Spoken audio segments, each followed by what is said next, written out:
Good morning. Good morning. Morning, doctor. How are you? Fine, thank you.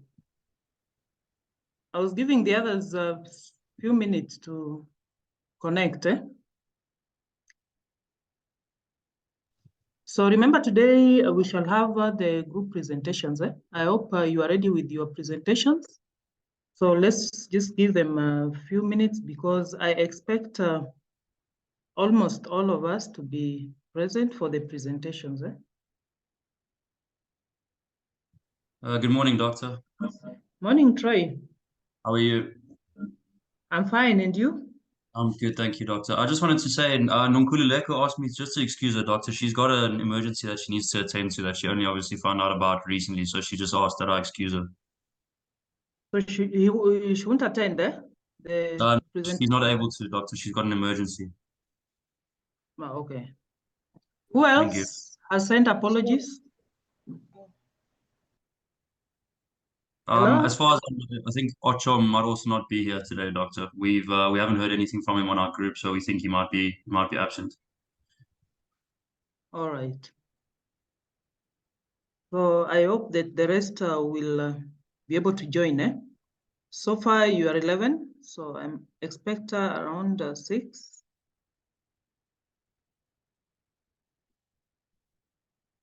So kindly organize yourselves. In the next 5 minutes we shall begin.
Kindly reach out to your group members and inform them that you are beginning the presentations. We are trying, doctor. I don't know if there might be an internet issue or something, but yeah, some of our group members are not responding at the moment. Are your group members in, Hancock? No, only one of them is, doctor, of the 5. Okay, find out where the rest are. We are trying to contact them as soon as possible. Okay.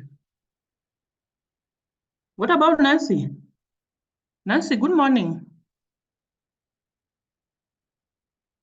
Good morning, doctor. I'm here. Are your team members present? I can sit down. Sibongile?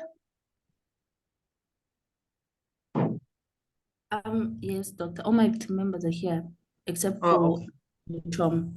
He did say he'll have a medical something for a few days. Yes, Doctor, I'm also here for group 1. Tabile, you're in which team? I'm here, Doctor. All right. Thanks.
Good morning, Doctor.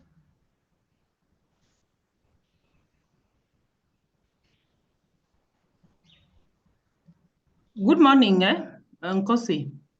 Yes. Can we please just go ahead and present, maybe? Yes, we are beginning at 1:15, just a minute to go. Oh, okay. I was Cool. still No giving problem. you time to contact the rest. Yeah, just a minute to go. Okay, cool. So I think we can begin with the first group. So in the first group, we have, of course, Nkosi, we have Sibongile, we have Troy. I've not seen Geoffrey. Is Geoffrey in?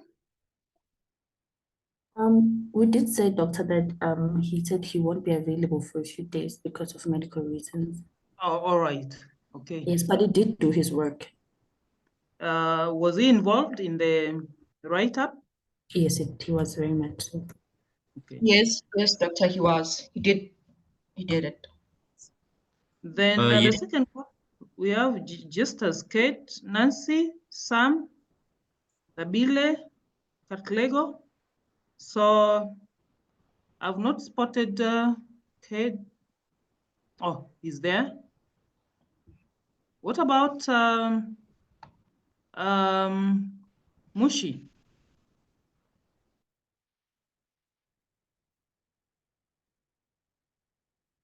Mushi, has he communicated that he won't make it? Doctor, we have asked on the group, we're waiting on his confirmation, but he has done his work he has worked with us, so I just suspect he's a little bit late, if anything. So it means he has not participated, eh? Okay. But the rest Not are that available, eh? he participated, but he's yet to join today's class. Pardon? He participated, but he's yet to join today's class. Who? Mushi? Yeah. Then the third group, we have Hanko, Musa, Malo, Mercy, Lindani. Yes, Dr. So at the moment, we are just waiting for Musa and Lindani. Oh, okay, But they yeah. did contribute. So they did contribute to the project, but yeah, they're yet But to join. remember, even the presentation is very important. We know we Presentation have is sent equally important. messages. We did send messages to ask if they will be joining, but we are yet to receive a response. Then the last group, we have Alice, Pokane, Arno, and Ndaba Nkuli. I can see Pokane is here. Alice is there. What about Ndaba and Arno? Good morning, doctor. She just said she won't be able to attend the presentation. She just experienced an emergency. That is who? Ndaba? Yes, doctor.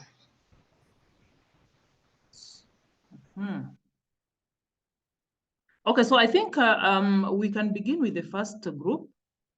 So you all understand what the presentation is all about. So the question was on what are some of the hotspots of food loss and waste along the supply chain? We know this is a topical issue along the supply chain. And of course, you are to identify a commodity of your choice and discuss further how these losses and wastages can be reduced. So, and that is what I expect you guys to be presenting on. I also shared some articles, case studies, very relevant to the last discussion. So I expect that you guys should be engaging, reading those articles. So I think let me give the first group this opportunity to make their presentation. So I invite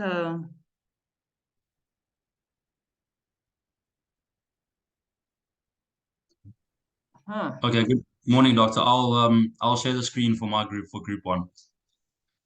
Yes, Troy, yeah? Yeah. So you'll do the introduction, then Nkosi will take over, followed by Sbongile. That's correct, doctor, yes. May I share my screen, doctor? Yes, please go ahead. Are you able to share or? I can give it a bash. I've never Okay. shared on Zoom, doctor, but I'll try. I'm sure I can sort it out. Okay, you've never shared before, eh?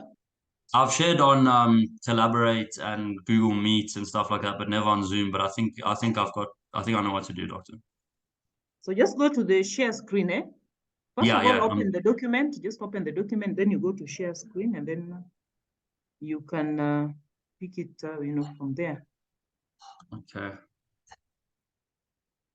Can you see that? Yes, perfect. Okay.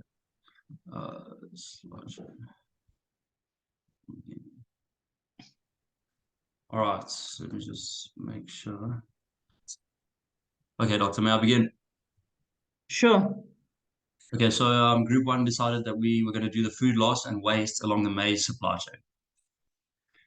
Alongside wheat and rice, maize is one of the three main cereals grown worldwide for human consumption.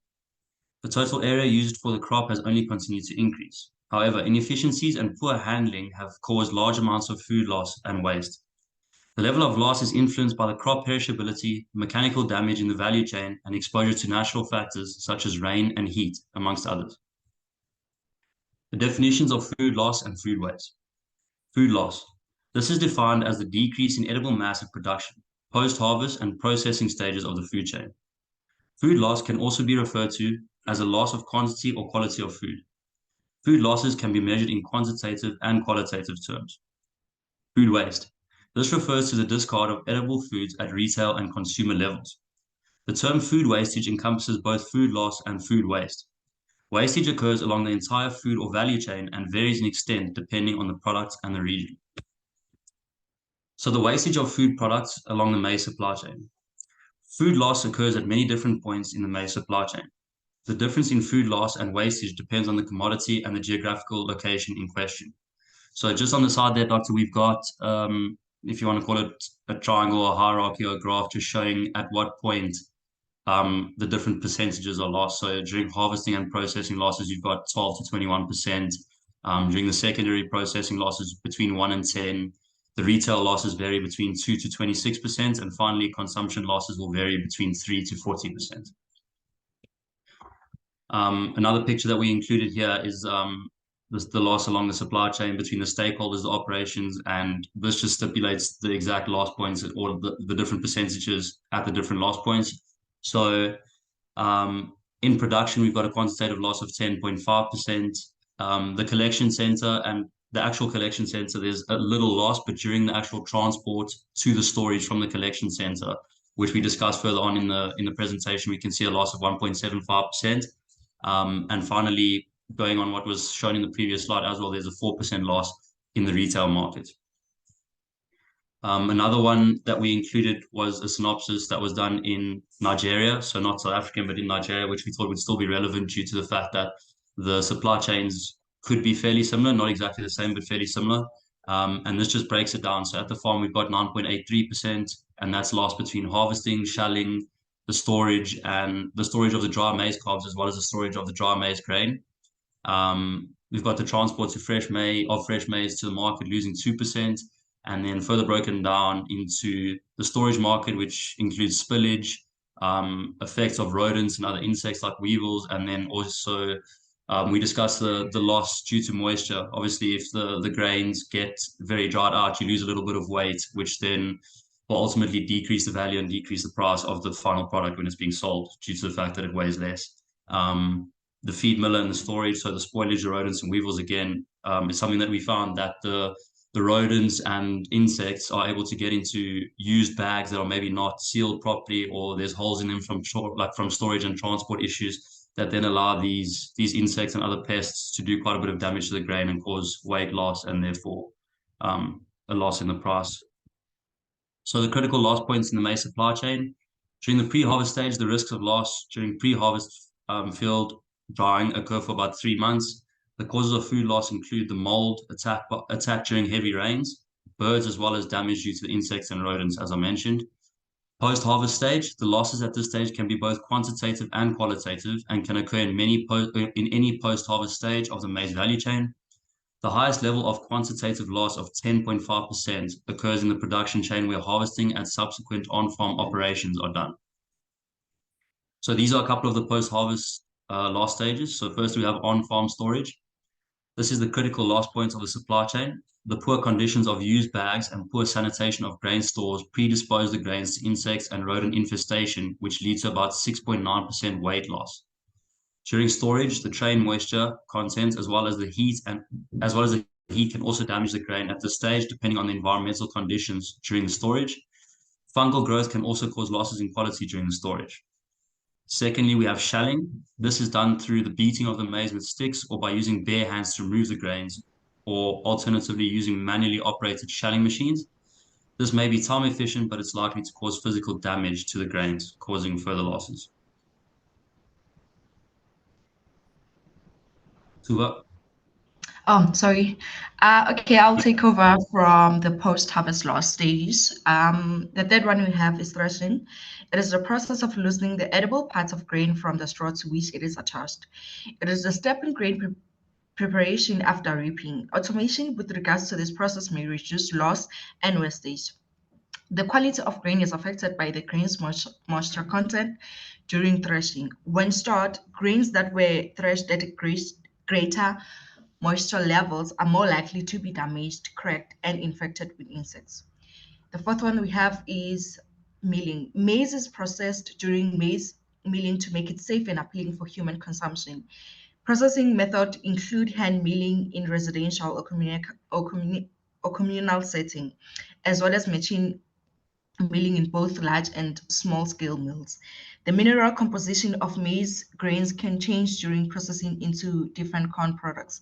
While calcium, manganese, and magnesium are unaffected by milling into flour, amounts of iron, magnesium, sodium, and copper may decrease. Therefore, substantial loss of maize quality and yield due to poor milling can occur. The fifth one, Troy, is drying. So a crop may be difficult to sun dry and suffer from a loss in grain quality if there are several days of rain and cloud cover in a row. So changes in appearance, nutritional decline, loss of germination ability in the presence of insects, and mold infection are all examples of quality loss. Grain that is overly dry becomes fragile and is more likely to break during hulling, milling, and threshing. Broken grain can be removed with the husk during winnowing and is more prone to certain insects. Finally, if grain is excessively dry, it loses weight, which results in loss in revenue when it is sold. Number 6, we have transportation. So a fully mature crop must be transported with great care to avoid disconnected grain dropping onto the road before reaching the storage or threshing location. Thus, the location and storage conditions of the crop determine its collection and initial convenience. This means that there can be severe damage during transportation, resulting in significant loss of maize because of rough handling, poor packaging, or long transit times. And then last one on harvest loss stages, we have economic factors. Although weight is typically used to determine a food's price, there are numerous more considerations. This is especially true for the quality components that were highlighted above, such as cleanliness and purity. Producers need to be well prepared in order to deal with times of economic hardship. This is predicted on good organization where structural and not just market situations factors are considered. For instance, having enough storage facilities available in good condition to be able to hold on the harvest until the prices rise, as well as keeping up with long-term developments like socio-cultural changes that have an impact on the future. Therefore, critical loss occurs due to market fluctuations, insufficient storage facilities leading to spoilage, and economic factors such as decreasing prices. Thank you. Thanks, Tuba. I will be walking you through the control measures to reduce food waste and loss. The first one is the pre-planting phase, quality seed selection, the use of certified and disease-free seeds to ensure healthy plant establishments. And the second one is soil testing, to conduct soil tests to determine nutrient deficiencies and amend the soil accordingly. And proper land preparations, which ensures proper land tillage and wood control to provide any ideal growing environment for maize. And the second one is the planting phase, timely planting. Plant maize at the appropriate time to avoid adverse weather conditions and reduce the risk of crop failure. And optimal plant density is to follow recommended plant spacing to avoid overcrowding and promote healthy growth. And the third one is the growing phase, irrigation management. Provide adequate and well-timed irrigation to prevent water stress and yield reduction. And then we have pest and disease control, which regularly monitor for pest and diseases and implement integrated pest management strategies to minimize losses. And then the fourth one is harvesting phase, which is this timely harvest maize at the right time, at the right stage of maturity to prevent yield losses due to shattering and lodging. And then there's proper handling, handle maize with care during the harvesting to avoid damage to the cobs. And then the fifth one is post-harvest phase. There's drying, dry harvested maize to an appropriate moisture level to prevent mold growth and aflatoxin contamination. And then the storage, store maize in clean, dry, and pest-proof facilities such as silos or hermetic storage bags to prevent spoilage and insect infestations, and then there's quality inspection. Regularly inspect stored maize for signs of deterioration and take corrective actions if needed. And then the sixth one is transport and distribution phase. Proper packaging, package maize in suitable containers that protect it from physical damage, moisture, and pests during transportation, and then efficient transport, minimize transportation time and handling to prevent mechanical damage and spoilage. And then lastly, we have the consumer phase, education and awareness. It is important to educate consumers about proper storage practices to prevent spoilage and contamination at the household level, and reducing food waste, encourage responsible consumption and minimize food waste by using maize before it becomes spoiled. Thank you. Thank you very much, Doc. That's complete. So is that all? Is that the end of Yes, the Doc. presentation? Yes, Doctor, thank you. So That's a round all. of applause to the team. Let us appreciate the team for a wonderful presentation. Thank you very much, Group Doc. one. Thank you, Group one. Doctor. Any question to this team or any clarification? Anything that perhaps needs some clarification for the team, eh?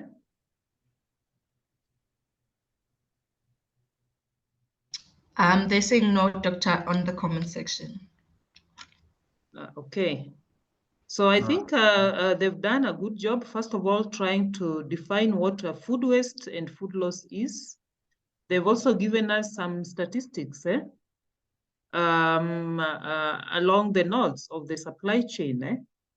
And you are able to see that at the production level, the losses are quite high compared to the other, levels. And of course, they've walked us through some of the causes and how this can be mitigated. So I think this is great. So what you will do, you will forward the presentation to my email address. I will later on share it on ClickUp and ARC platform for the rest to also have a look at. So let's see what others have. Let's hear from the second team. Thank you very much, Doctor. Okay, thanks. Group two. Nancy and the team. Yes, we are just preparing the screen. Just a moment.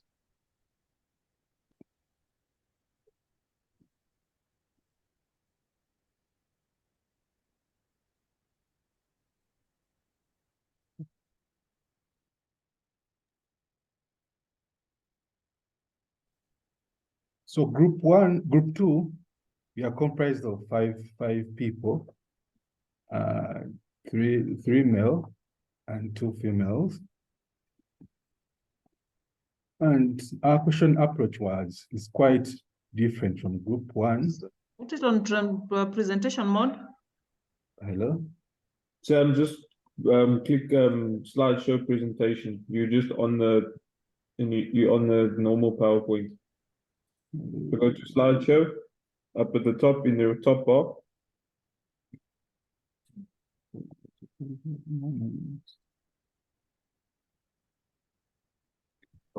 So where it says home, where you select your tab, just go across to the slideshow tab.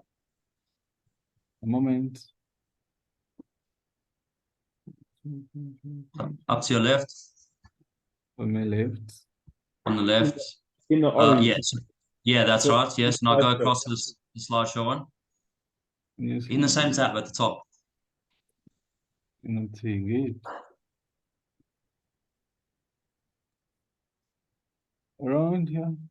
No, so Sam, you see where the home is in white? That orange line says insert design transition animation slideshow. Up, take your cursor up. Go up more. Yeah, now go across to slideshow. Right, you carry on going to the right hand side, stay that same level. Carry on, all the way till slideshow. A moment. Let After me, animations, eh? Yes, after animations. oh, we can use someone's screen. Maybe I can Okay, use it. I'll share it quickly then, Sam. Mm.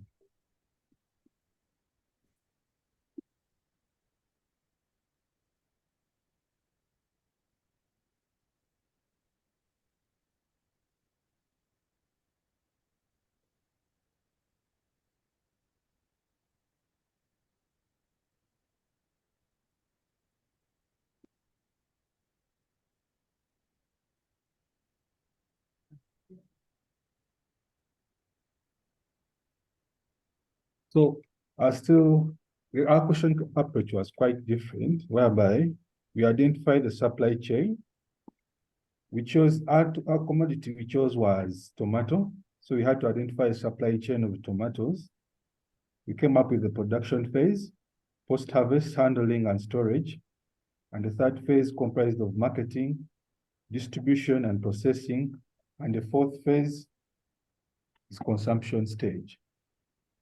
So each person was assigned with the duty of identifying the hotspots of food loss and waste along the entire, production phase was allocated to one person. Post-harvest handling and storage was allocated to another person.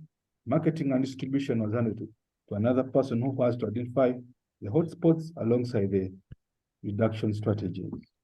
So for me, I took over the introduction part. And what you expect in the introduction part, we had to identify what a food loss was and food waste, and why should we be concerned about food loss and waste? I mean, why should we all be concerned about the food loss and waste? And we had to talk about how, meaning the statistics, what do they talk about? What is the rate? Is it alarming or is not yet alarming? Then lastly, I talk about the holistic reduction strategy that is needed to address the food loss and waste along the tomato commodity supply chain. So briefly, I'll take you through the definition. Food loss can be defined as loss of quality and quantity of edible food that is intended for human consumption.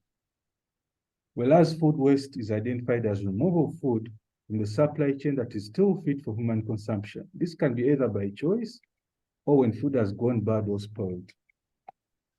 So,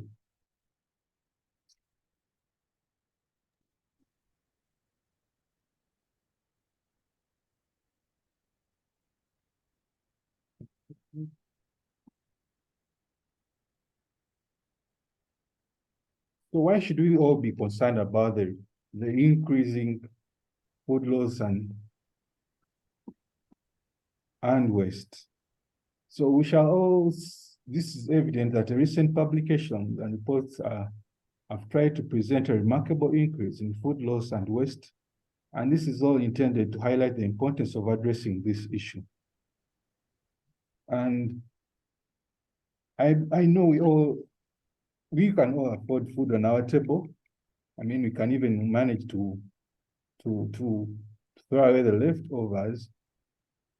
But if you aggregate all this, it brings about, I don't know, if you aggregate all this, it has consequences that are far-reaching.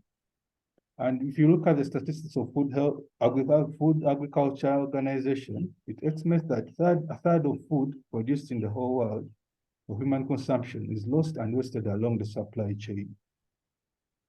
So if you aggregate all this, it brings about significant negative effects that can be categorized under environment effects, economic negative effects, plus impacting also on the food security of the whole continent. But specifically, if you look at Africa, it is far-reaching to excess that the malnutrition incidence is high on the continent, all due to food loss and waste.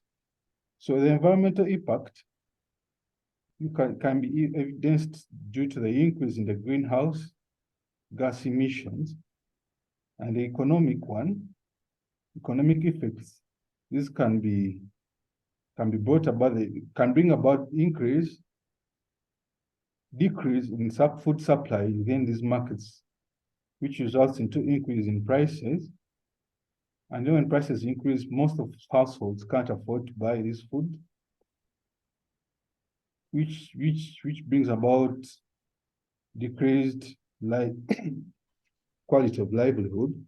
And also, if you look at also direct impact on earnings, most of our people who engage in agriculture at times expect some little earnings from the extra sales that they take into market. So when market prices are quite high, when when prices are so high, that most of the households can't afford these foods. And then, pardon me on that point, like reduction in supply results into increase in food prices.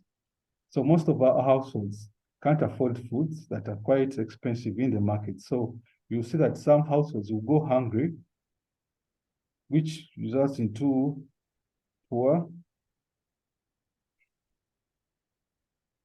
And then there's another issue of food security, which I've tried to address. So which remains an essential, food security remains an essential component on the African continent due to its hindrances of development on the continent. And then next slide.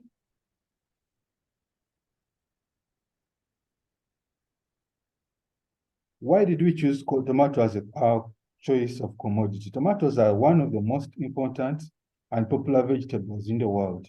Tomato production is about 4.8 hectares of harvested area worldwide, with an estimated production of 168 million tons.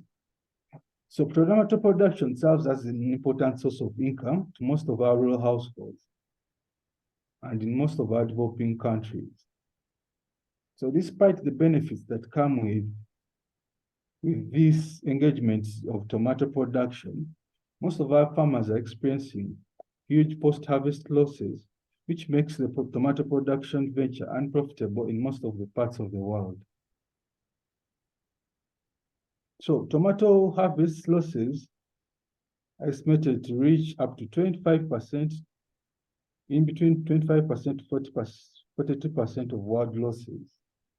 So another thing we note about tomatoes, the whole supply chain of tomatoes is quite interlinkage. There's an interlinkage between like tomato loss and waste occurs along the whole supply chain of tomatoes. What do I mean? Like there are multiple causes that affect one stage to another stage. So the whole supply chain is prone to all these, is quite prone to all these causes. There's a multi-level cause that causes, there's a multi-level cause, that's an effective reduction strategy is needed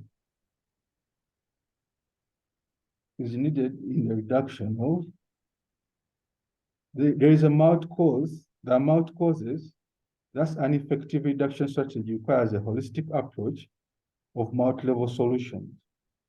Whereby this, I'm trying to say that the tomato supply chain, if you come up with one intervention, it may not really reduce food loss and wastage. I'll give you an example. If an intervention like refrigerated storage facility at the farm, this may help to preserve tomatoes, but along the supply chain, as a supplying, maybe you need to take note of the road network that is, if it's not well worked upon, you see that there are delays which result into tomatoes rotting. So we should have a holistic approach that integrates all actors and stakeholders within the supply chain, and also strengthen coordination between suppliers, and also improve on the market information. So I'll invite the next presenter who will take us through the production phase, where he'll be identifying food loss and wastage in the production phase, and also the reduction strategies. Production phase.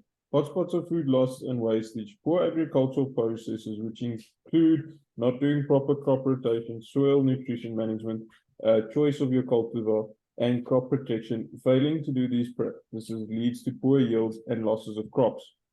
Insufficient training of staff that conducts the harvesting is important due to the fragility of the fruit, which leads to bruising. Mechanical harvesting never harvests everything, which allows for unripened fruit to be harvested, plus an estimated of 3 to 10% due to mechanical damages during harvest.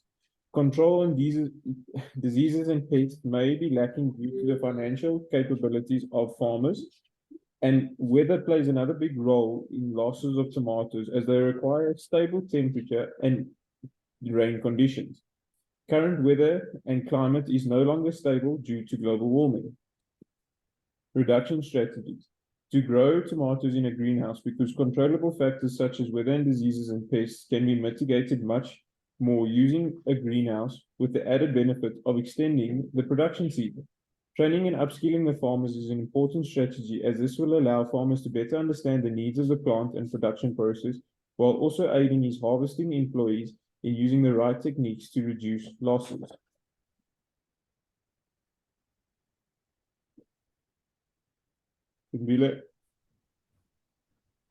Post-harvesting phase. Hotspots include improper washing of produce, which can be corrected by taking precaution when washing tomatoes. Tomatoes should never be rinsed with running water. Rather, they should be wiped with a slightly damp cloth or paper towel so as to prolong shelf life. Another hotspot is farmers should never mix sizes when packing. Tomatoes should be correctly sorted and graded according to the requirements of the market in terms of size, color, and shape. And then contamination. To reduce contamination, farmers should ensure hygiene practices such as employee hygiene, proper washing of handling tools, and proper cleaning of the environment. Farmers should never store tomato produce with chemicals, and bruised tomatoes should be removed from unbruised tomatoes. And then inadequate or defective packaging material. Use of proper packaging material for tomatoes is important, and the material should be sourced from reliable suppliers. Overripening and microbial decay. It is important to use proper packaging for tomatoes depending on the market requirements. For example, some markets would require tomatoes to be packed in plastic bags, while other markets will require them to be delivered in crates. So it is important to use the correct packaging that is well ventilated. And it is also important to maintain proper inventory, proper stock inventory.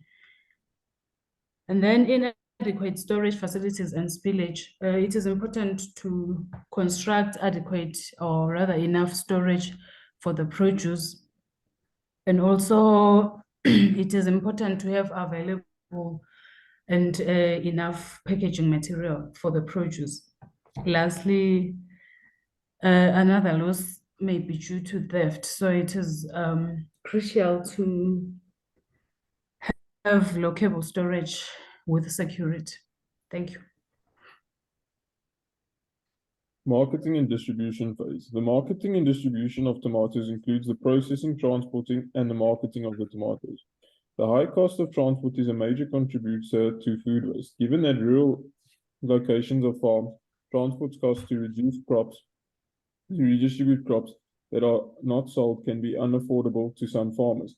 Lower grade fruits or vegetables that are edible but cannot be sent to pack houses would rather end up as animal feed than be donated, because it is too expensive to arrange the transport for surplus. The discrepancy of small and medium scale farmers on the third party pack house is costly and contributes to food waste. Since pack houses only pack class 1 and 2 crops, any fruit or vegetable considered class 3 or lower is charged a dumping fee and not packed. Redistribution of surplus food and food waste is expensive due to the high transport costs. Farmers see this as a major barrier to managing food waste. Surplus crops may either be collected by a receiver, such as a broker or charity, or transported by the farmer. A part of the high cost of fuel, the condition of the roads is often poor, making the trip time-consuming and even more dangerous. Organizing the logistics to redistribute food is also a major concern for farmers, as this is time-consuming and they do not have a reliable contact person who they can arrange the redistribution. A lack of reliable and connected contacts to redistribute surplus food and waste and the rising fuel costs have made it more expensive to transport fresh produce. Outdated infrastructure is inexpensive and time-consuming to transport surplus. Logistics related to food loss hotspots. Transportation-related hotspots. Improper transport conditions, delays, high transport costs, lack of cold chain transport equipment, poor transport handling, inadequate transport infrastructure. Warehouse-related hotspots, lack of cold storage infrastructure, improper storage, poor storage handling, lack of material handling equipment. Inventory management-related hotspots, lack of stringent inventory policies, inaccurate demand forecasting, poor ordering implementation. Communication-related drivers, lack of communication, lack of coordination, lack of collaboration. Reduction strategies. Transport-related solutions. Actors should invest in the cold chain transportation equipment such as reefer vehicles, reefer containers, trucks, and vans. To ensure airflow in the reefer vehicles, the product should be stacked differently than regular vehicles. To reduce the loss due to incorrect stacking in reefer products, employees should be trained. Warehouse-related solutions. Improvements must be conducted on cooling technologies in the current warehouses to ensure cold chain temperature regime on storage. Invest in cold storage infrastructure and warehouses. Regular maintenance on facilities is another exemplar implementation. Training the employees is vital for proper storage implementation and storage handling. Inventory management related solutions. To diminish overproduction and storage of perishable foods, a precise demand forecast, which is achieved via technology enhancements, can be implemented. Advanced forecasting systems will positively reduce the loss, but they will not work unless FVCS actors trust in the system and support the system via information sharing.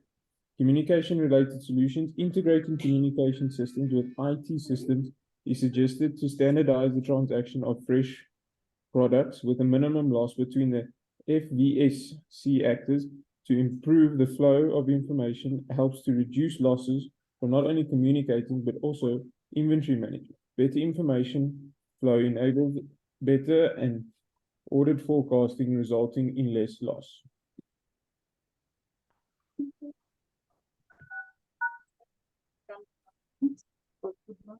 So you should be winding up.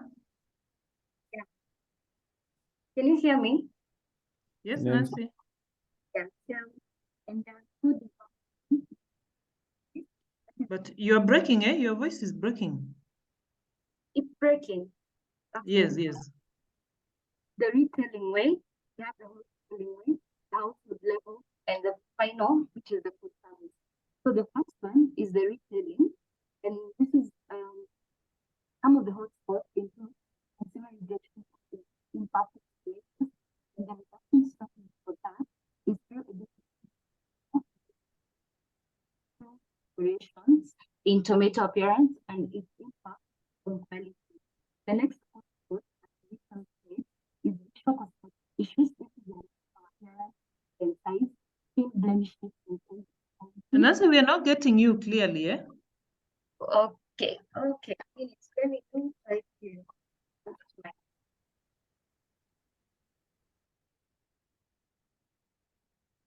minutes.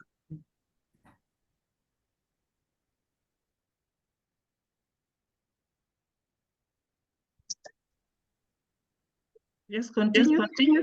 Am I clear now? Yes, yes, perfect. Okay, so at the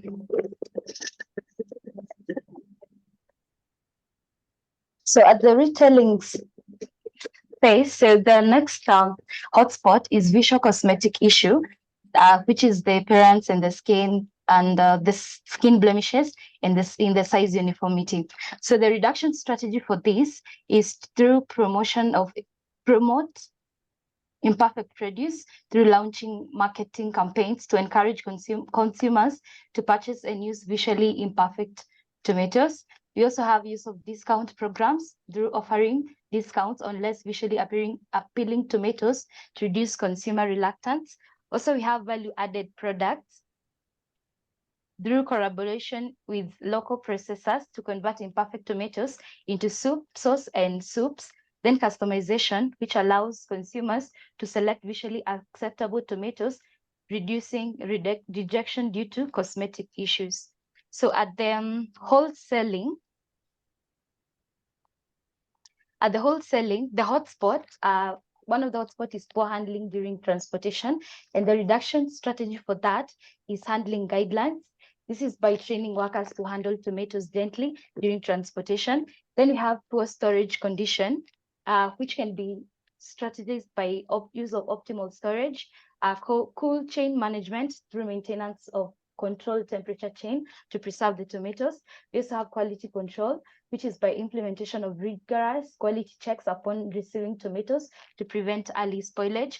Then collaborative forecasting that involves working closely with the farmers to align supply with demand effectively. Then at the whole household level, the hotspot is improper storage leading to spoilage, and the reduction for that, strategy for that is storage guideline by providing clear instructions on storing tomatoes at optimal temperatures to extend shelf life. Then we have excessive portioning and plate wastage, and the reduction strategy for that is through portion education, meal planning, storage containers, and meal prep tips. Then the last one is the food service. This is like in the restaurants and cafeterias. And the hotspot, one of the hotspots is over preparation leading to wastage. And the reduction strategy for that is demand forecasting through collaboration with farmers to better predict tomato demand and minimizing over purchasing. Then we have buffet wastage due to unmanaged consumption. And the reduction strategies for that is buffet management through implement controlled portions and replenishment intervals to reduce food wastage. Then we have menu planning, which is through designing menus which are flexible, then communication and donation programs. Then we as Group 2 concluded that in the context of tomatoes, food loss and waste food hotspots are evident through the supply chain that is spanning from production, processing, distribution, and consumption. And addressing these challenges requires targeted intervention at various stages, and ultimately a holistic approach that integrates technology, education, and efficient management is key to curbing the food loss and waste and ensuring a more sustainable tomato supply chain. Thank you. Thank you very much for the elaborate presentation. Let's appreciate this team. Can we appreciate the team, the second team, Group 2?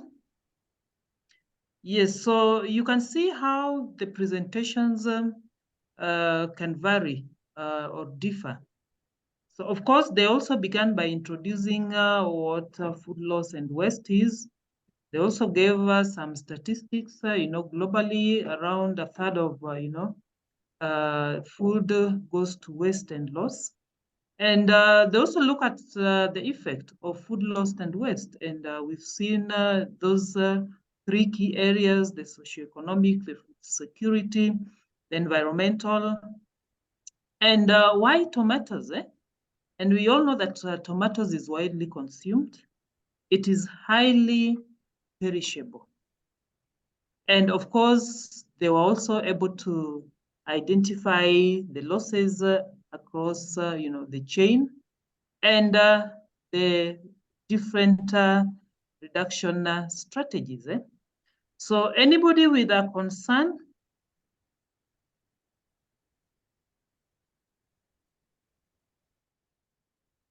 Anybody with a question or anything to add on to the presentation or a clarification?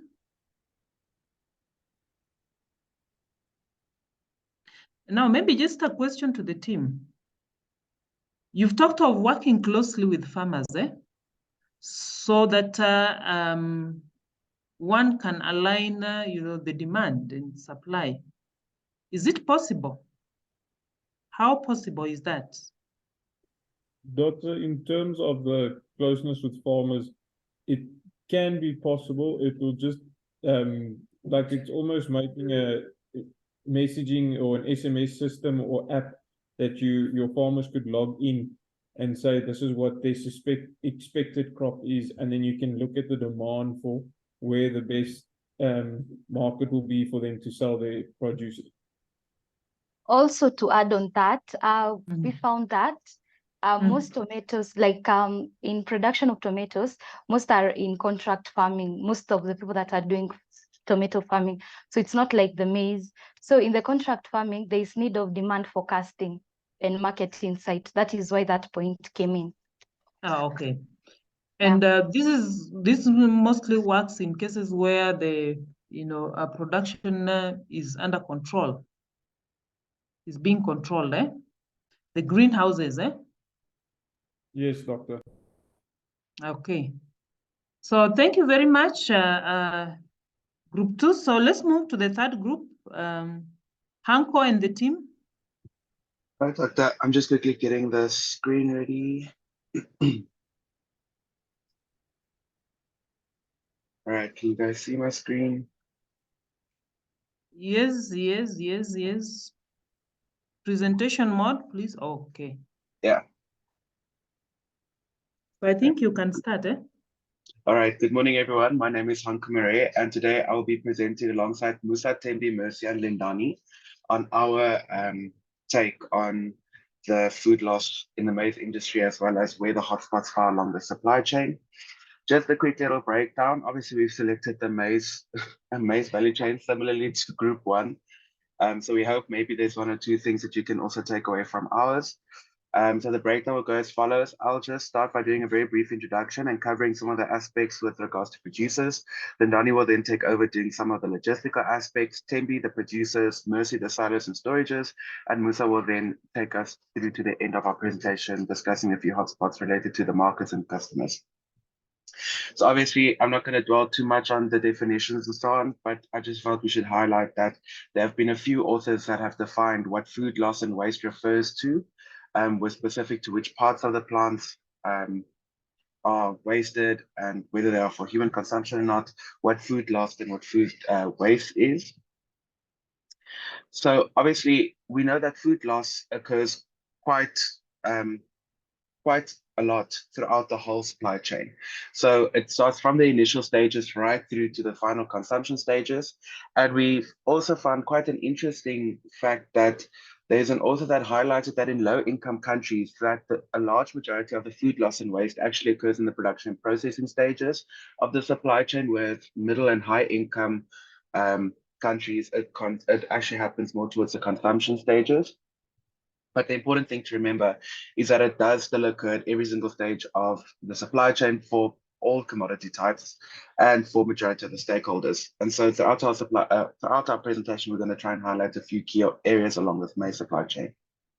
So a few factors that contribute to food loss and waste, specifically for a farmer, is stuff like weather conditions, pest and disease management, lack of knowledge as to how to farm, seed quality, and soil health. So we all know we can't necessarily control Mother Nature. We are at her mercy for everything as farmers in the agricultural sector.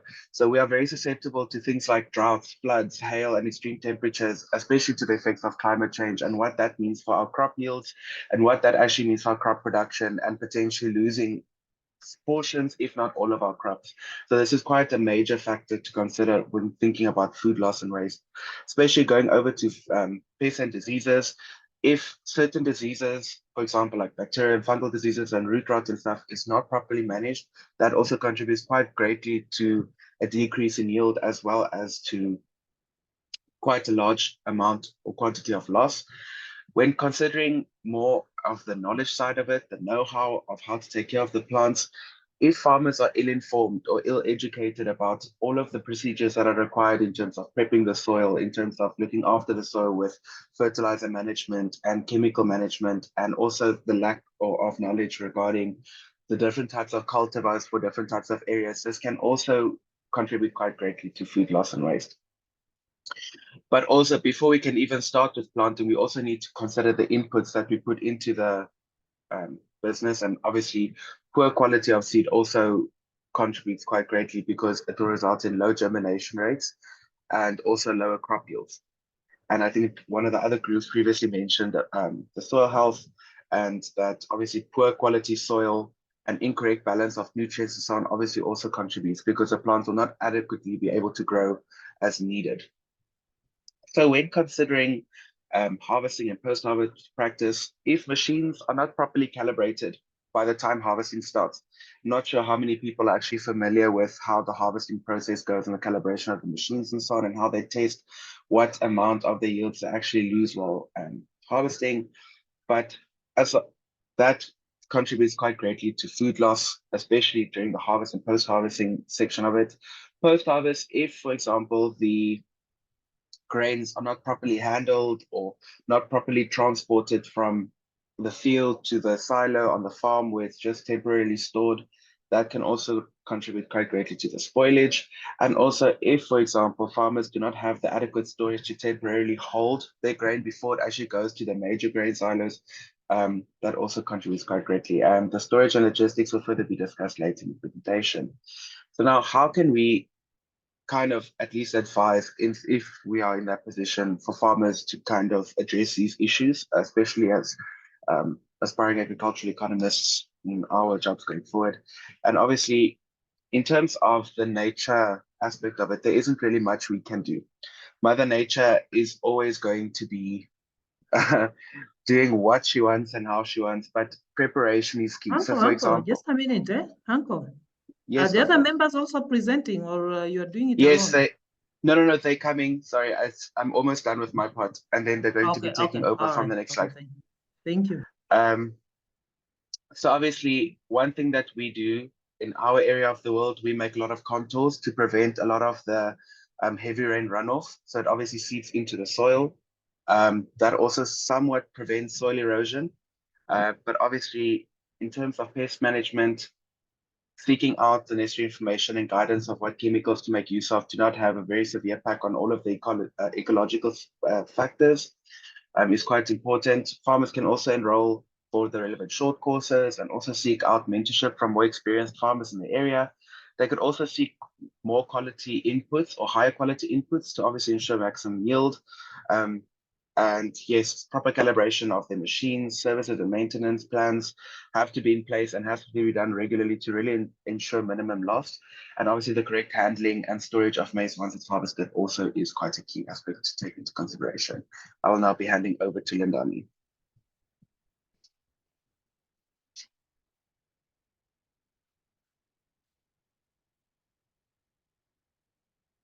Lindani, are you there? Hi everyone.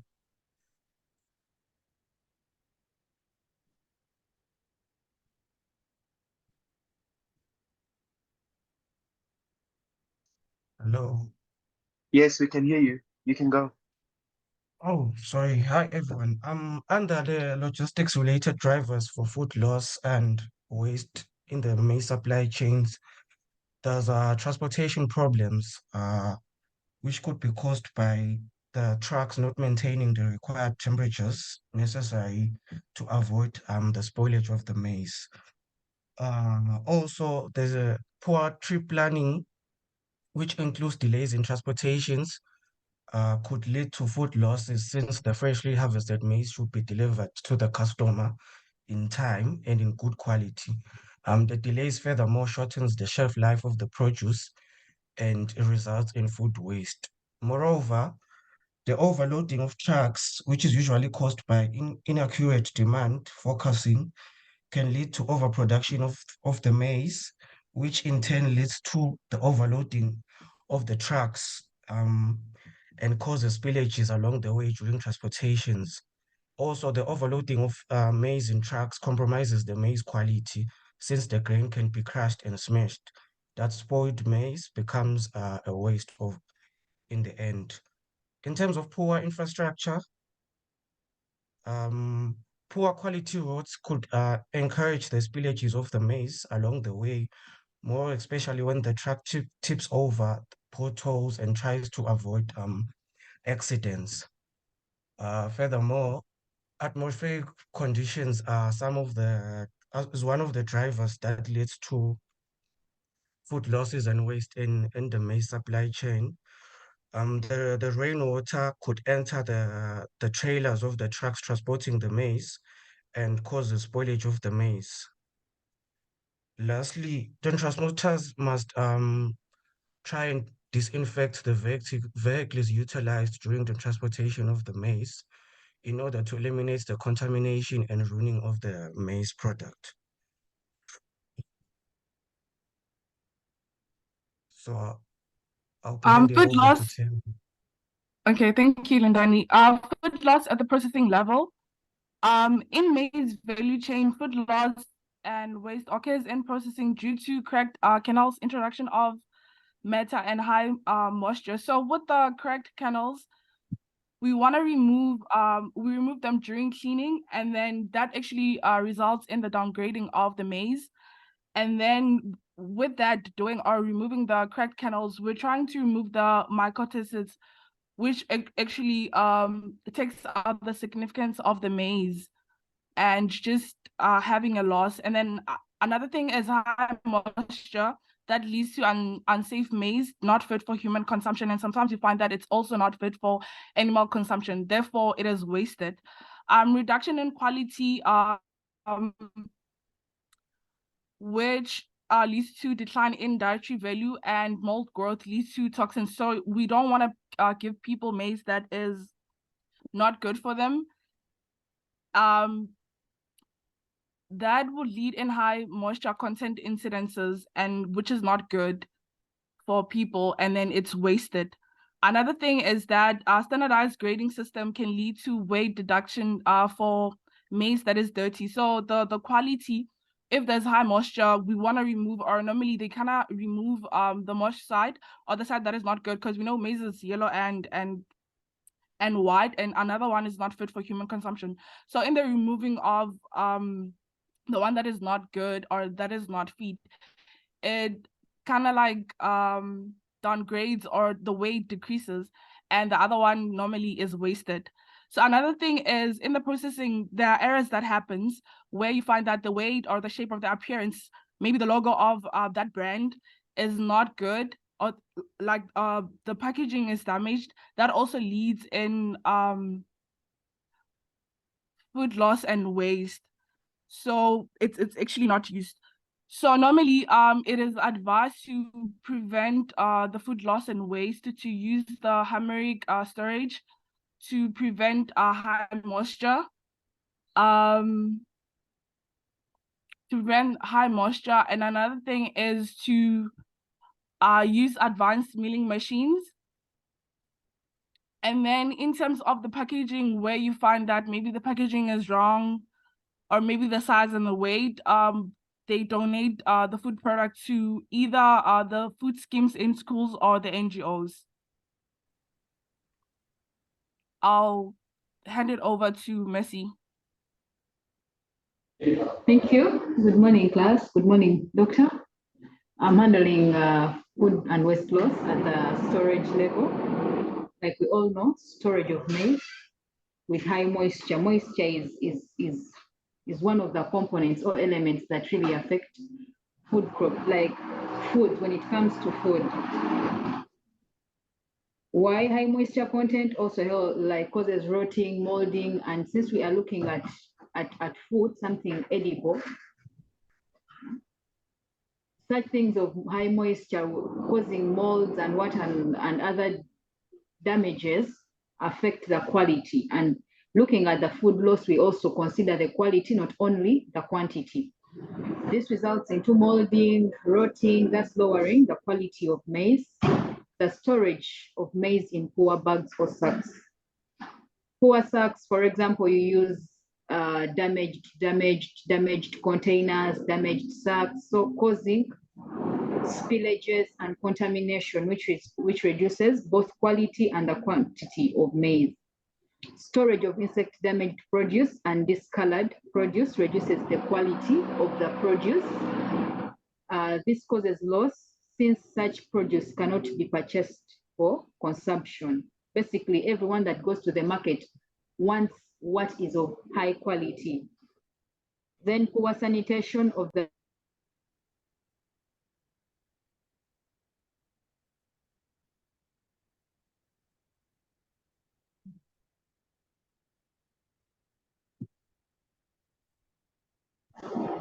Sorry, Mercy, you're muted, eh? Sorry. Oh, I have to start again. Okay, let me be fast. Sorry about that. Morning class. I'm handling food loss and waste, food and waste loss at the storage level.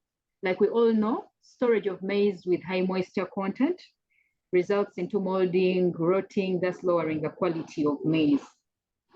At food loss, we are also considering the quality, not only the quantity. The other point is storage of maize in poor bags or sacks. Light and damaged storage bags cause spillage and contamination, thus reducing the quality of maize. Storage of insect damaged produce and discolored, causing losses since such produce cannot be purchased for consumption. Poor sanitation of the storage structure, such as silos, stores. This results into contamination of the maize, thereby reducing its quality.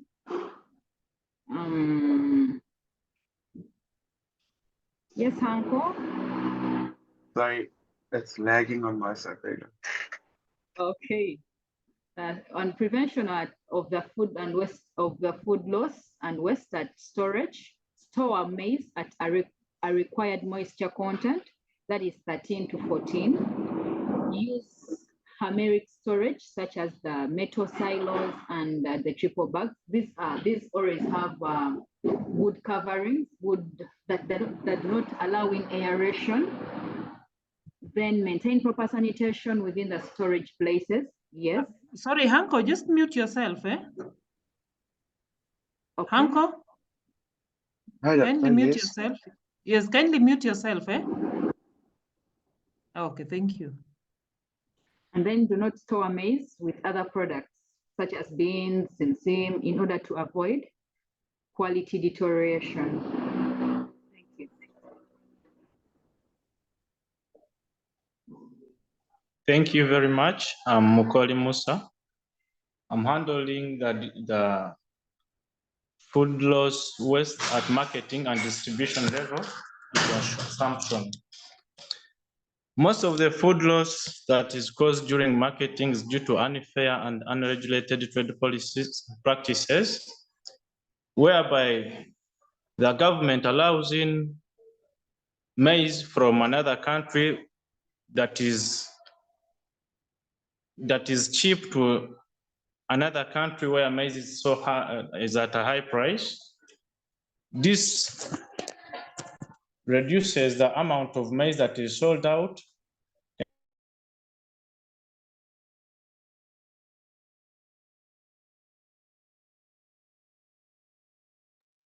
Musa, we've lost you. Hence causing edges and loss. This is due to fluctuations in prices, whereby if the prices for the maize in a certain country, for example, Uganda, is low, farmers tend to keep the maize so that expecting that prices will go high, which may end up rotting in their stores. Then rejection due to non-compliance and quality standards, whereby the companies may not be in position to comply by the quality standards needed in a certain market. When the maize is taken to that market, all the quantity is denied or rejected by the buyers, hence causing to food waste. The poor infrastructures, for example, the roads, the trucks that are used in transportation. Mostly in Uganda, we use trucks that are covered by tarpaulins, and these tarpaulins are always having some damages that, for example, now as it's a rainy season, rain penetrates the tarpaulin and reaches the product. This lowers its standards, quality, and leads to rejection in the market. And the diversified market developments. Maize in Uganda, for example, is mainly exported to Kenya, Tanzania, and Rwanda. Any change in demand or quality standards from those countries leads to flooding of market, the internal market, and you find that the produced amount is not all taken up by the local market, hence leading to food loss and waste. Non-existence of standardized norms for companies to measure and account for food loss and waste. This has caused these companies not realize the percentage damages or the percentage loss caused due to unstandardized qualities. For them, they think they are doing business, yet much is lost yet much is detained due to low standards, leading to food loss and waste in the country. Lack of prior market knowledge. Most of the farmers in Uganda, for example, they don't know what quality is needed in which market and how much of the produce is needed or can be taken up by our market and the export we are doing. So you find that at some season, we produce more than what we require as a country and what we can export. This makes more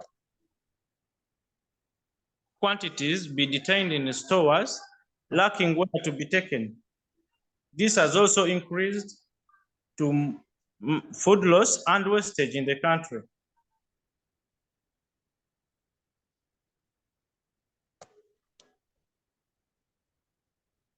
The above issues can be addressed to reduce food and waste in the following ways. Supplying on contract, whereby if possible, the government should make policies that every farmer producing maize has or should be having who is going to take the produce. Setting of prices by government, mainly when the prices for the maize is so low, the government should be in position to set at least a minimum price where a farmer should sell off his maize at to avoid these issues of keeping it for so long in stores, expecting prices to go high. Taking on insurance policies, the government should engage farmers through extension services on how it is beneficial to be in an insurance to avoid the outcomes of let's say damages caused during transitions or transits of these produce from one store to the market. Improving on infrastructures through improving the roads, let's say, for example, since Uganda mostly we usually transport our maize to the markets, the government should consider these roads to be in good condition so that we avoid the delays on the roads. And then this will enable us lower the food loss. Trainings about post-harvest handling. Since market is dominated by consumers and these other buyers, we should market things that are of quality, that have been at least carry some value. And this should be done from production through other stages of supply chain. Having prior market information, for example, we should know if we are exporting to Kenya, what does Kenya need and in which quantities, to avoid rejections and being bounced by our whatever produce. Then compliance to quality standards. Compliance to quality standards will reduce rejections from the final consumers and also will increase uptake by these consumers, since less will be thrown due to the required standards being supplied. Thank you very much. Thank you, Musa, and the team. Kindly round of applause to this team, Group 3. So I think let's appreciate Group 3, eh?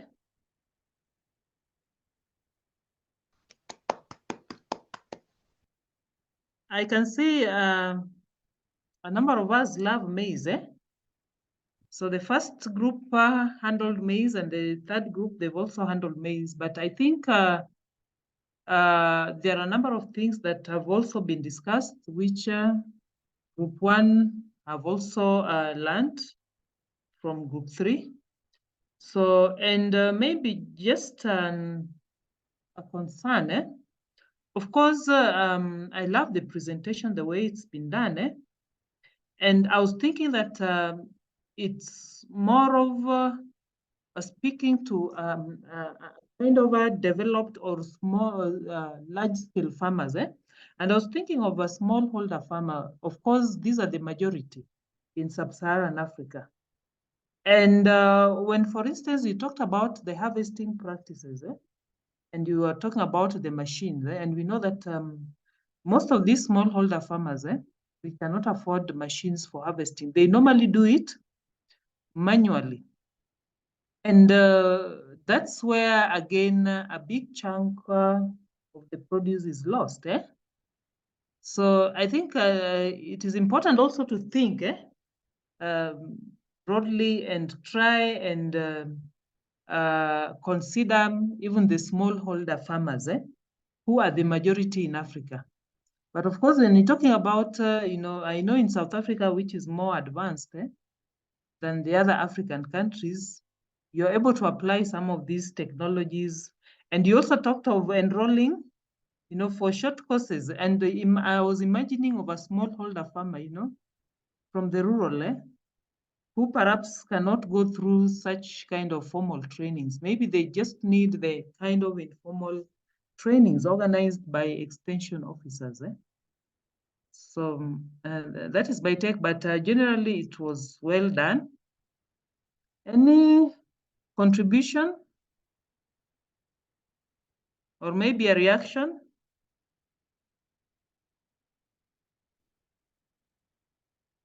So let's allow the fourth team to make their presentation. Okane and the team. Good morning, Doctor. How are you? Morning, morning. We have a slight bit of a problem with Group 4. We are actually 4 of us, and 2 people won't be able to make it, and this was last minute. So If we present, we're going to present some of the work and not all of the work. So if possible, can we present tomorrow? If not, we can just present what we have, but it's not going to include everyone's work. What do you mean that you're not able to present the rest? I thought that you were working as a team, eh? Yes, At the end of we the are. day, you are to consolidate, the work and have one document. Yes, which is true. But some people had last minute emergencies, so we couldn't get their work. So, which was a bit of like a train smash from our side. No, you will go ahead and present what is there. Okay. Because tomorrow, remember, we shall be having a different activity, eh? No problem, noted. Yes. Okay. So kindly just go ahead and do the presentation. Okay, I will just share my screen in a minute.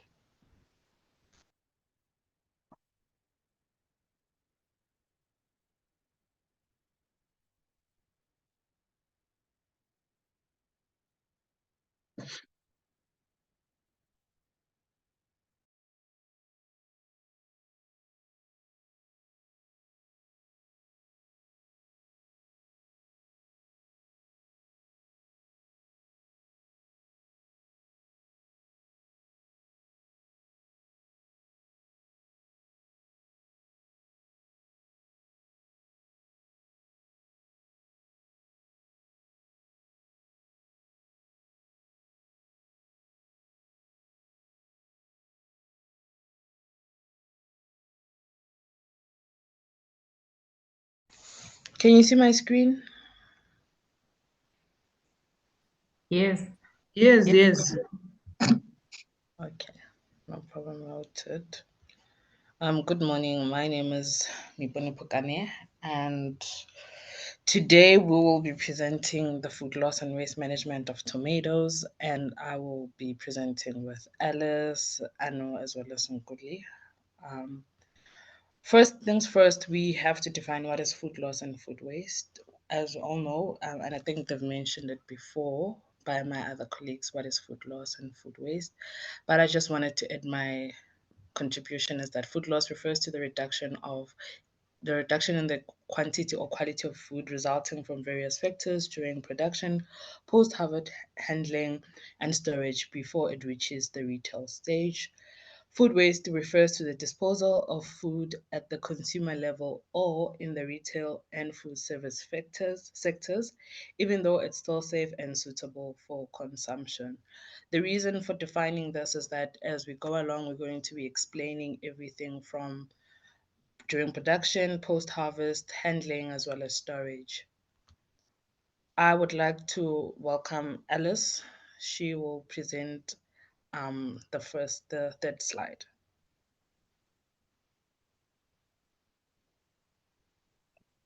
Good morning, class. We're going to look at the waste reduction during the production process of tomatoes.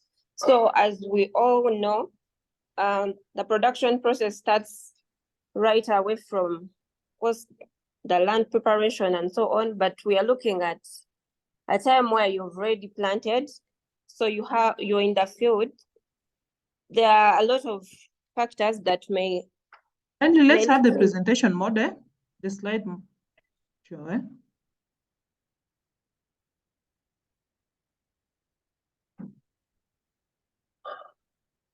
Oh.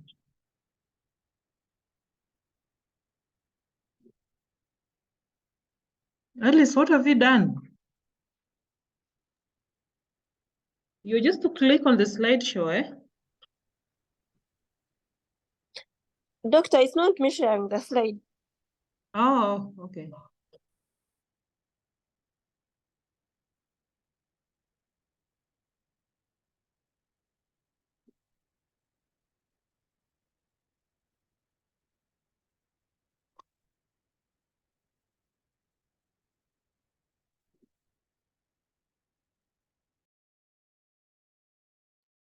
Great, eh? So you can continue, Alice, eh? Okay, so we are looking at the tomato that is already in the field. So we're saying tomato is highly perishable and therefore it's prone to a lot of conditions, especially during in the field. So that this may result into deterioration of both the quality and the quantity of the fruit or the vegetable. So some of these factors, it's the fact that tomato is so sensitive to the climatic changes. For example, high temperatures, heavy rainfalls, or even frost, they may affect the quality and the quantity of the tomatoes. So as a way of reducing the quantity and the quality of the tomato, you could actually establish such drainage trenches that will allow easy flow of the water. That's in case of maybe heavy flows, heavy rain, so that the runways don't actually affect the fruit or do not wash away the fruit of the tomato.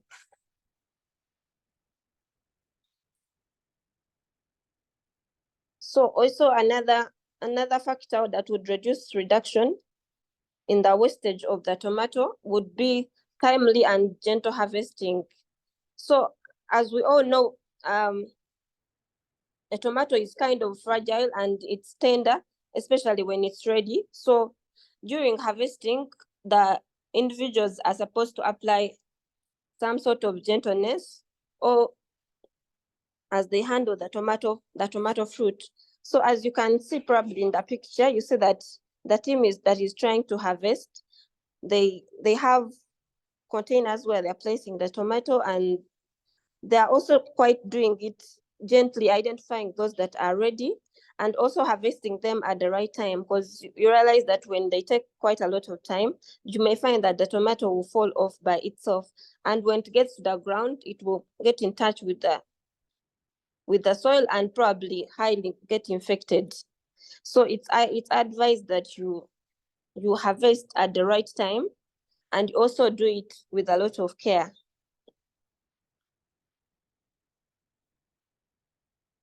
Next slide, please. So also these could be the tools that you use during the harvesting process of the tomato. So do not just pluck off the tomato. You could cut it using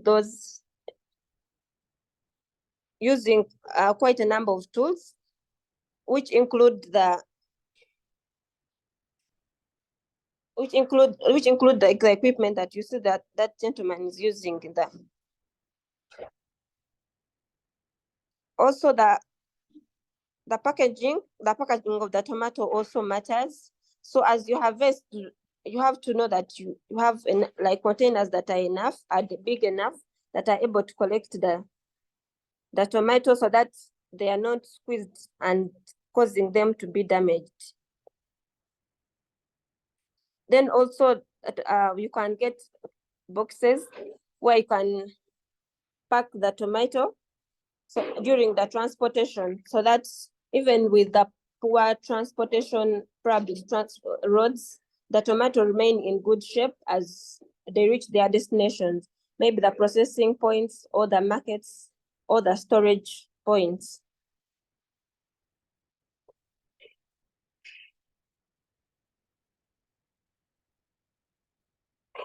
You can take on, please.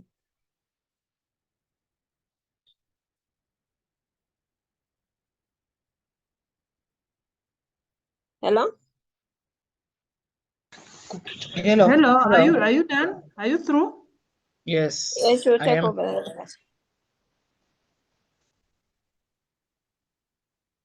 Can you see my screen? Hello? Hello, Okane. Waste from transit to the end consumer. Up to 20% of the post-harvest quality loss that occurs in fresh tomato supply chains in Africa and other emerging nations can be attributed to transportations, one of the crucial processes.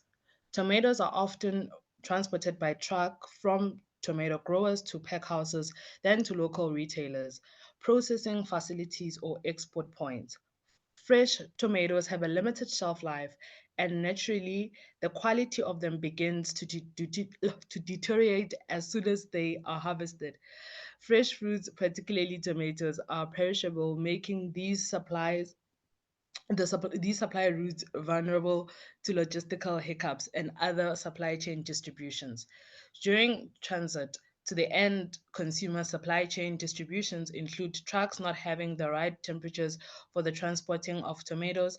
This leads to post-harvest microbial spoilage due to suboptimal transportation and packaging conditions. Accidents that the trucks transporting the tomatoes get into may lead to the spoilage as there is a delay to the end consumer. Given that tomatoes start perishing from the moment they're harvested, wastage is likely to occur because of the accident. To preserve the product quality during tomato transportation, distribution and storage, excessive water loss, respiration, and loss of firmness should be addressed utilizing the right post-harvest handling techniques. How to manage waste.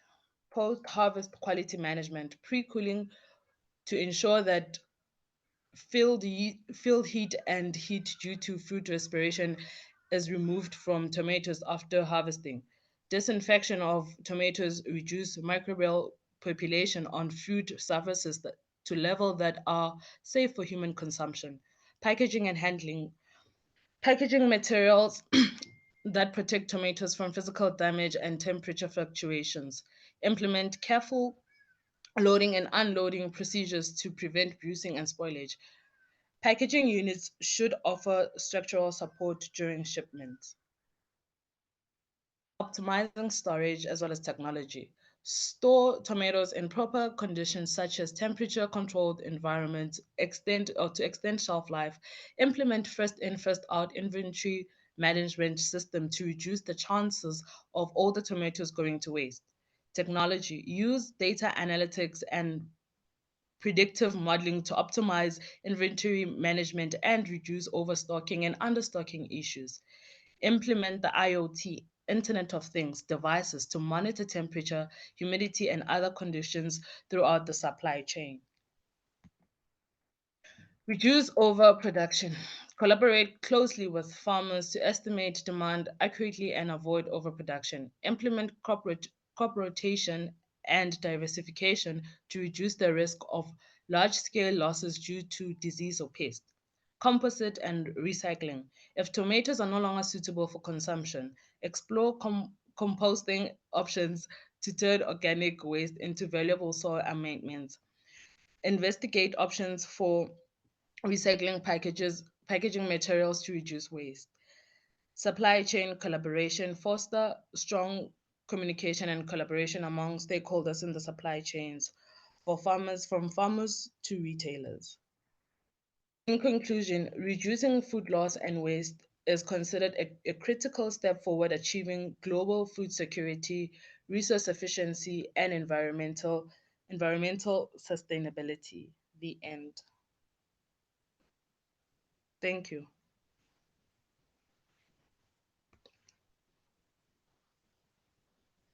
Okay, thank you very much, team number 4, for the presentation.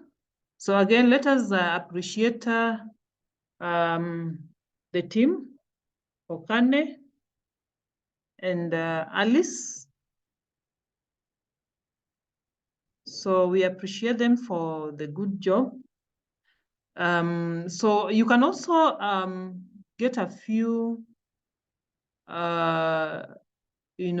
points from their presentation.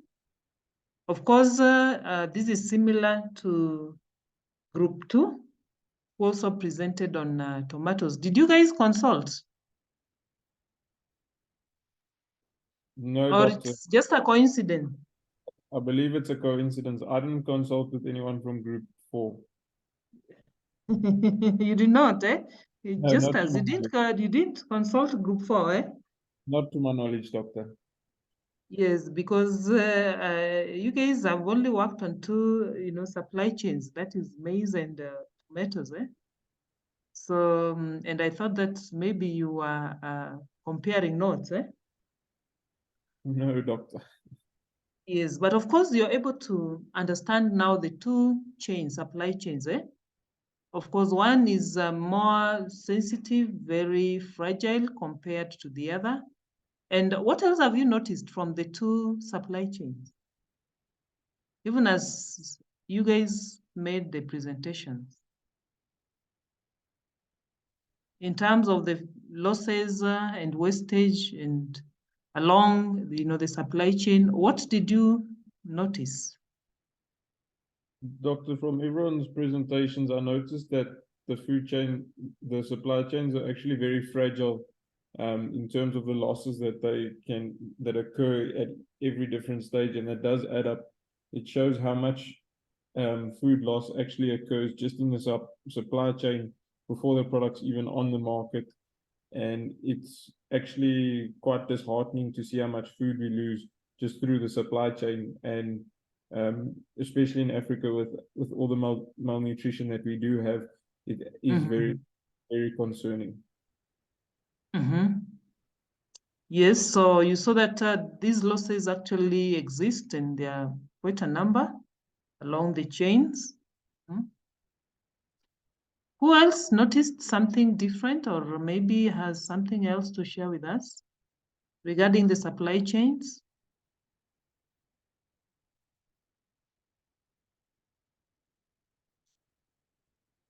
Yes, Alice.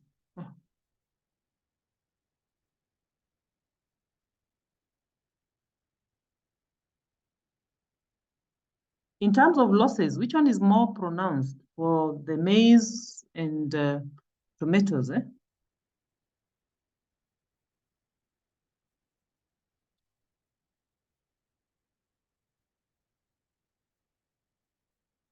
Hello? Hello? Hello, doctor. Yes, in terms of the losses along the chain, You're talking comparing to me? yes, comparing the two supply chains, that is the Yes. maize and tomatoes, Yes, doctor. where do we find more losses? I can't say one has more losses than the other, but what I can say is the stages where they have different stages where there are more losses. For example, when you look at maize, I think most of the losses, okay, the wastage and the loss, I think, is after the cobs have developed. So the time of harvesting and then until the final consumption. Unlike tomato, where the waste can actually start as early as the sowing stage. Yes. So and also the I can say how fragile they are differs. For example, when you look at the tomato fruit or the vegetable, it's more fragile and more prone to a lot of damages as compared to the maize cob. Though Yeah, also right. the maize, Okay, yes, continue. although the maize also is prone to a number of diseases and pests when it's in the field, but the tomato is more prone to a lot of factors, especially when it's in the field, even during harvesting, the handling. So the overall, I think I could say tomato is more prone to a lot of loss and wastage compared to maize to some extent. Yes. Thank you very much, Alice. And of course, tomato is very, very sensitive. You've seen even while it's still on the field, it's exposed to a number of factors.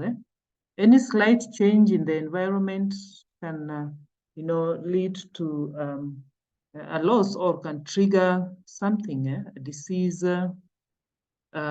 pests or any other thing that can contribute to the loss. So it needs to be well managed, and the farmers must be very, very keen. So I think the presentations were well done, and unless anybody has a question.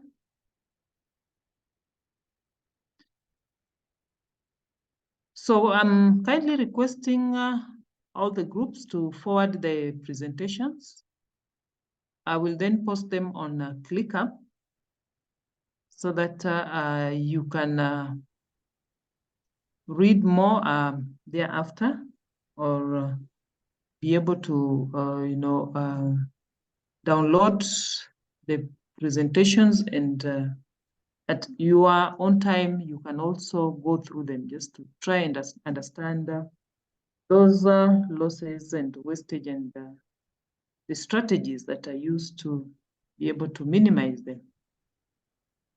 Doctor, I have like a question. I don't know if it's a question or a clarification. May I go?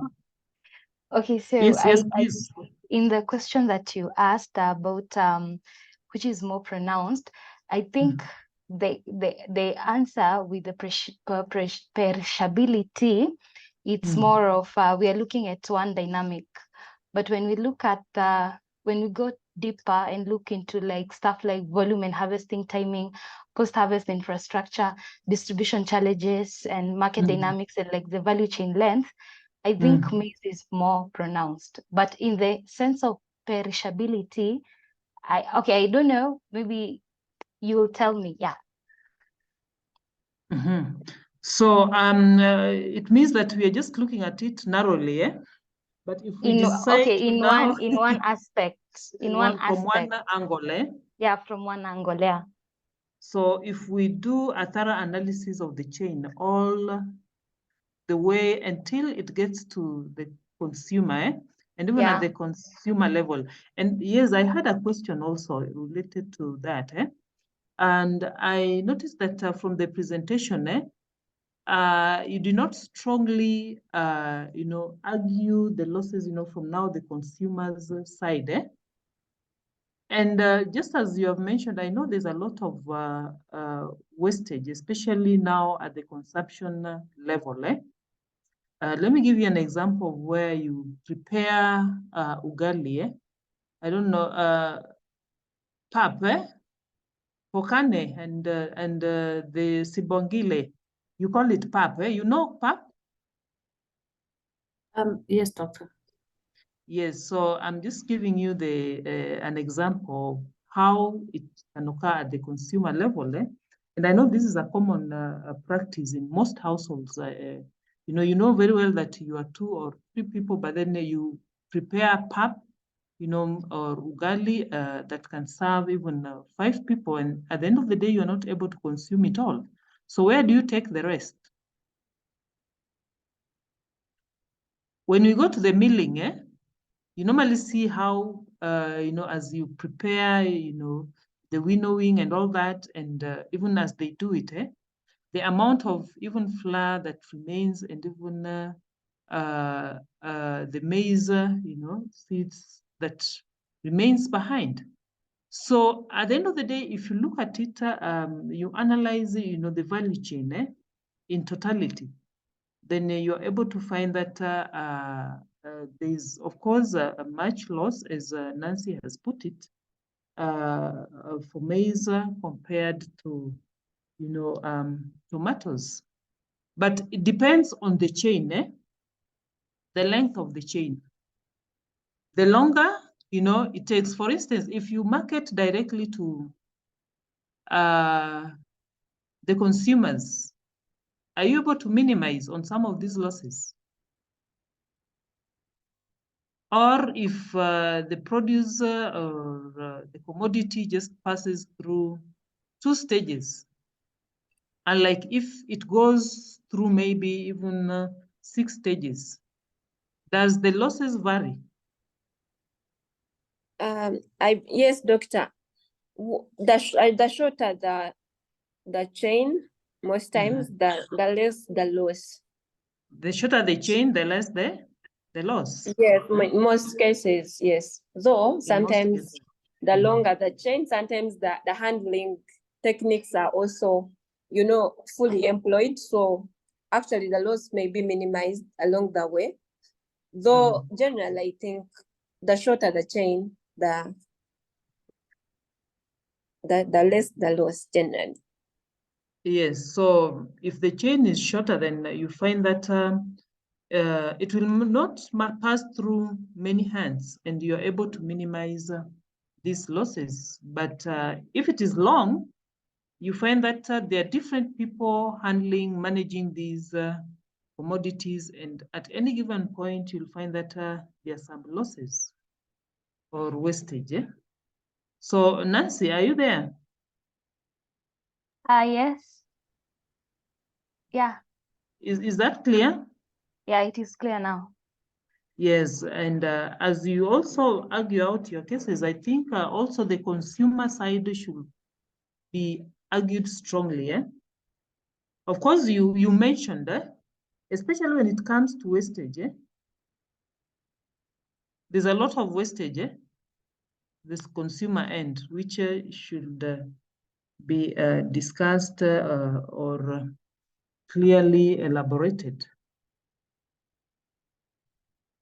So thank you, Nancy. Any other question? So I think we are almost, done with our time. So we are not able to finish up the remaining bits for the last lesson. Now, tomorrow, we should be having our first continuous assessment test. Nancy, are you able to log into the ClickUp platform? Did you manage? Not yet. They said they will first address the issue of registration. People to first send the UP contract and stuff like that. I don't know about the rest. What about the others? Not yet, Doctor. Not yet, Doctor. So how will you manage the exams? Because normally we post the exams on ClickUp. Doctor, you said tomorrow. Yes.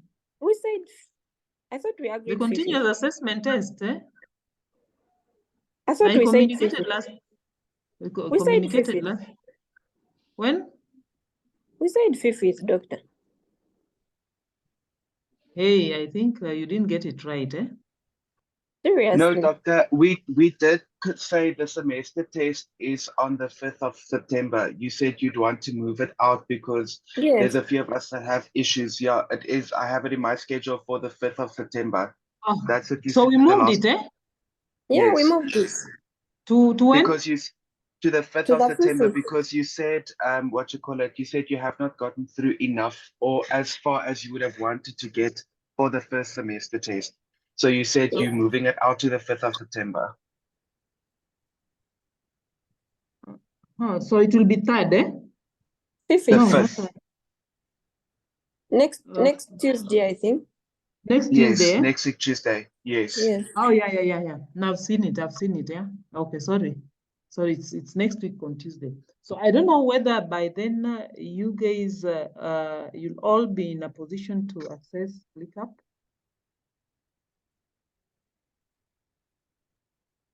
Let's hope they'll have. Non-South Africans, So kindly Doctor, let's try and push, Nancy and the team, please try and push for the registration, Yeah, sure. Yes, because normally we do the exams through ClickUp, So we manage the tests and the exams through ClickUp, And I remember you were told about it at the beginning of the semester.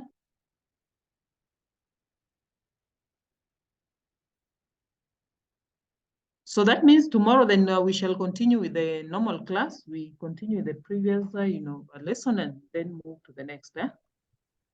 All right. Thank you, Doctor. Yeah, so I think, so kindly send me your PowerPoint presentations. I also received the first assignment, the individual assignment. So quite a number of you have forwarded the assignment. I think just a few have not forwarded, but majority have done so. So please kindly forward all those assignments so that I can upload them on ClickUp and ARC platform. for the sake of those who are not on ClickUp. And Okay, Doctor. take time, go through the articles which I shared with you before tomorrow. So there's some 2 articles which I expect you to reference materials, which I expect you to read through before tomorrow. So I did share the same articles on, I think, ClickUp. So you have, no, on the ARC platform. So is that clear? Yes, Doctor. So we have one on the vertical and horizontal linkages with small-scale farmers in developing countries, and this is evidence from China. So that is case study 1. Then there's another case study on, of course, the sorghum value chain in Haiti, a mapping and analysis. So it will be good to go through that document and understand how they were able to analyze the sorghum value chain and do the mapping. What are some of the information that they gathered as they were doing the analysis and the mapping? So I think those 2 articles are really, really relevant and will enhance your understanding of the previous topic. So thank you guys, and do have a good day, yeah? All right, thank you, Doctor. You too. Thank you, Doctor. Thank you, Doctor. Thanks, bye. Thank you, Doctor. Enjoy your day. You too.